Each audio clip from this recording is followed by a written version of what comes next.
soin de toi, maître. Heureuse est la mère qui t'a porté et allaité.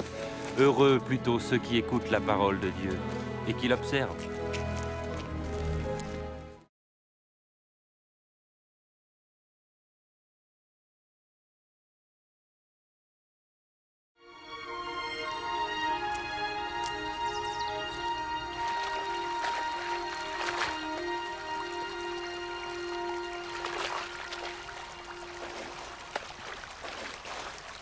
Apprends-nous à prier, comme Jean l'a appris à ses disciples.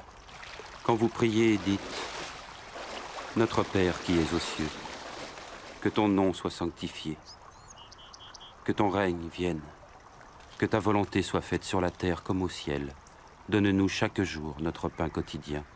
Pardonne-nous nos offenses, comme nous pardonnons aussi à ceux qui nous ont offensés. Protège-nous contre la tentation et délivre-nous du mal. »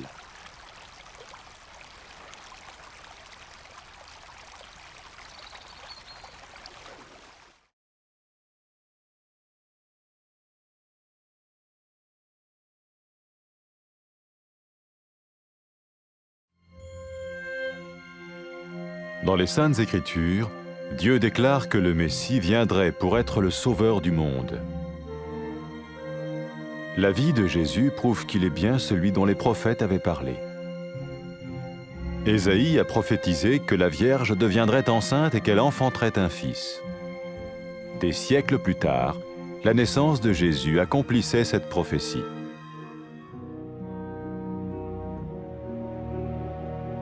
Les Saintes Écritures déclaraient que le saint à naître serait appelé le Fils de Dieu. Cela signifiait que Jésus serait le Fils de Dieu au sens spirituel et non au sens physique. Nous le voyons par sa manière de vivre. Il a guéri des malades, il a pardonné leurs péchés, les a ramenés à Dieu et leur a promis une place dans le royaume éternel de Dieu. Il s'est offert lui-même en sacrifice pour le péché à leur place. Puis il est revenu à la vie, victorieux sur la mort selon le plan de Dieu. Jésus a dit « Personne ne me prend la vie, mais je la donne de ma propre volonté. » La vie de Jésus n'a pas seulement accompli les écrits des prophètes, mais elle a aussi confirmé la vérité de la sainte parole de Dieu. Les prophètes avaient écrit « Ta parole, ô mon Dieu, est parfaite, elle dure à toujours. » Jésus lui-même a dit « Le ciel et la terre disparaîtront, tandis que mes paroles ne disparaîtront jamais. » Jésus est venu pour nous donner la vie dans toute sa plénitude. Mais quand l'homme a désobéi à Dieu dans le jardin d'Éden, il a choisi sa propre voie et ses actions l'ont séparé du Créateur.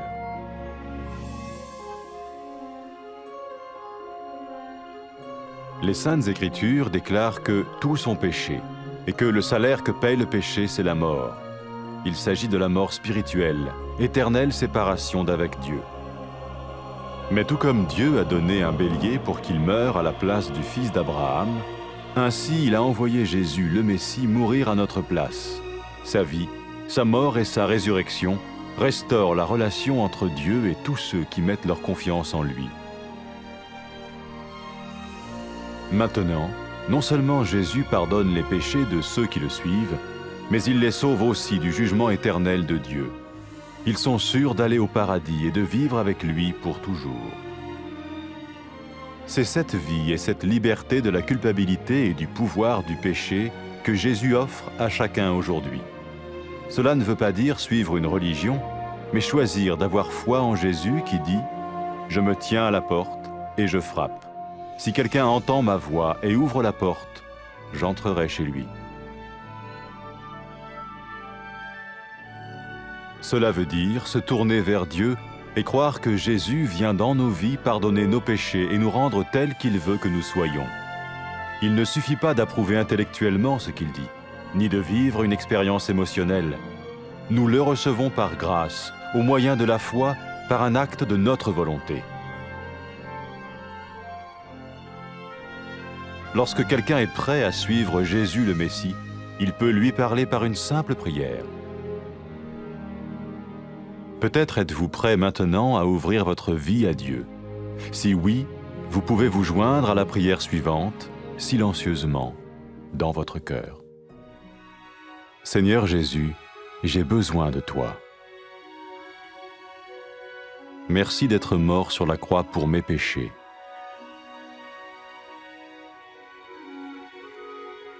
Je confesse mes péchés et je m'en repens.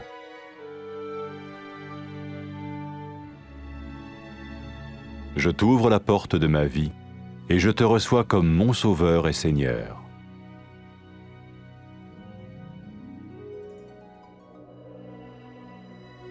Merci de me pardonner mes péchés et de me donner la vie éternelle.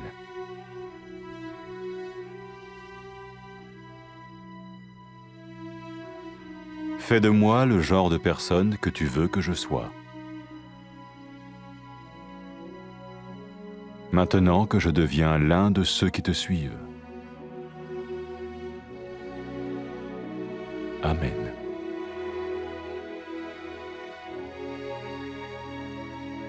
Jésus a dit à propos de ses disciples, « Mes brebis écoutent ma voix, je les connais et elles me suivent. » Pour expérimenter la vie en abondance promise par Jésus, ceux qui le suivent parlent à Dieu chaque jour dans la prière et lisent ou écoutent sa parole.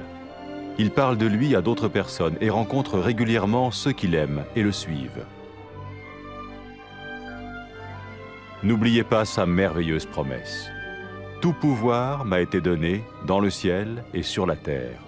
Et sachez-le, je vais être avec vous tous les jours, jusqu'à la fin du monde.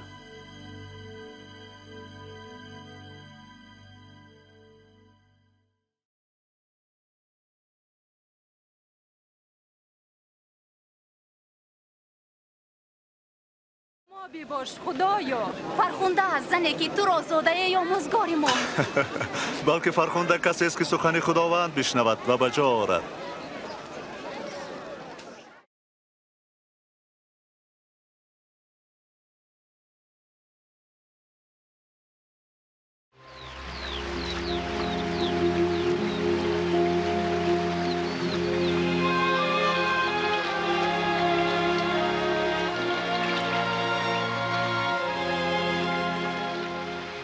به ما طریق عبادت بیاموز چنان که یحیی آموخته بود.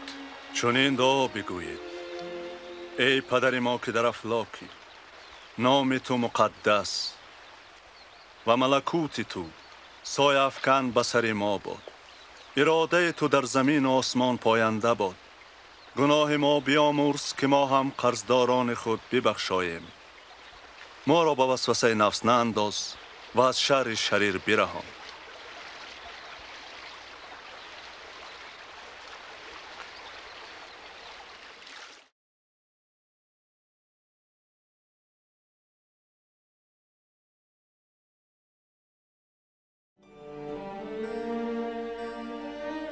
در نوشته‌های مقدس خدا اعلام کرد که مسیح می آید تا نجات دهنده جهان شود.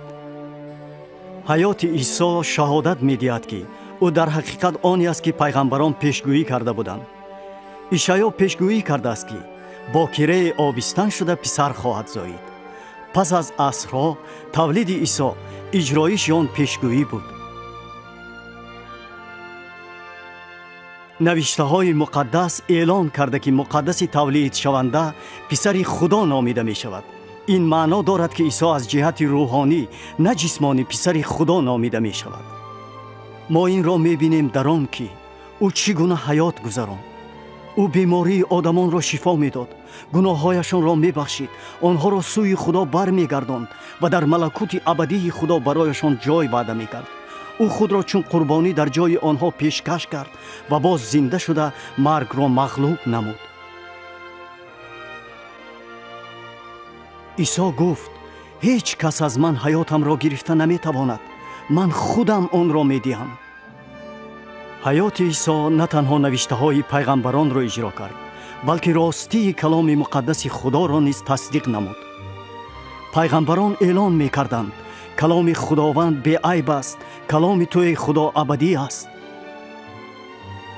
عیسی خودش گفت: آسمان و زمین گذرانند اما سخنان من جاودانی اند.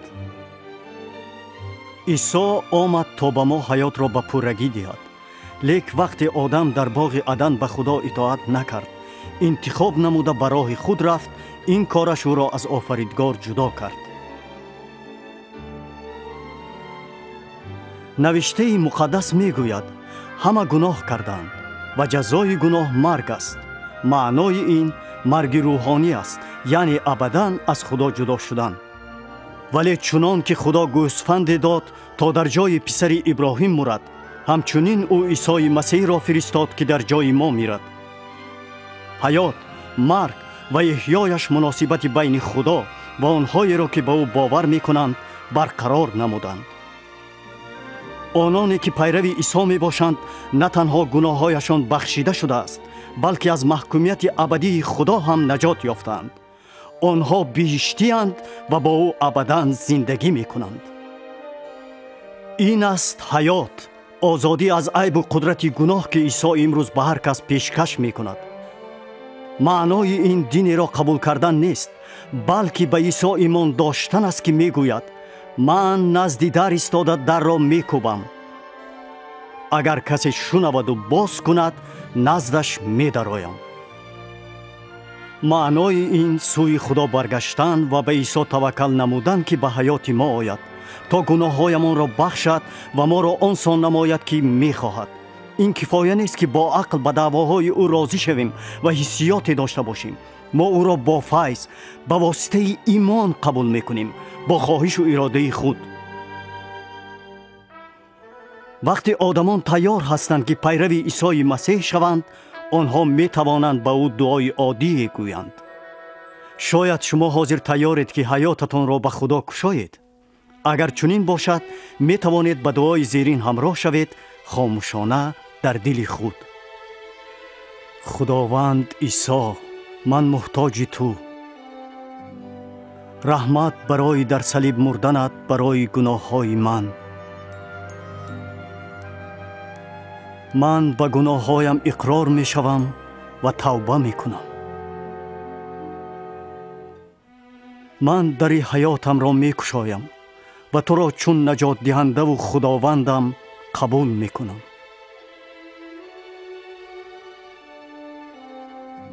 رحمت برای بخشیدن گناههای من و دادن حیات ابدی.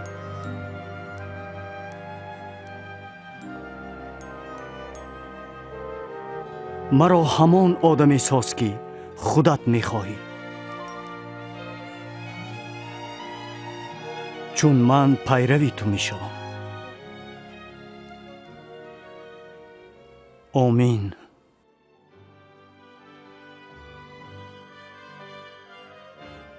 عیسی درباره پیروانش گفته گوسفندان من آواز مرا میشناسند، من آنها را میدانم و آنها مرا پیروی میکنند. برای چشیدن حیات پررو و فراوان که عیسی وعده کرده بود، پیروانش با خدا هر روز در دعا و خواندن کلامش گپ میزنند. آنها به دیگران عاید او نقل میکنند و همیشه با آنهای وامی خورند که او را دوست میدارند و پیروی میکنند. وعده زیبای او را در یاد داشته باشید. همه قدرت در آسمان و زمین به من داده شده است و اینک من با تویم همیشه تا آخر جهان.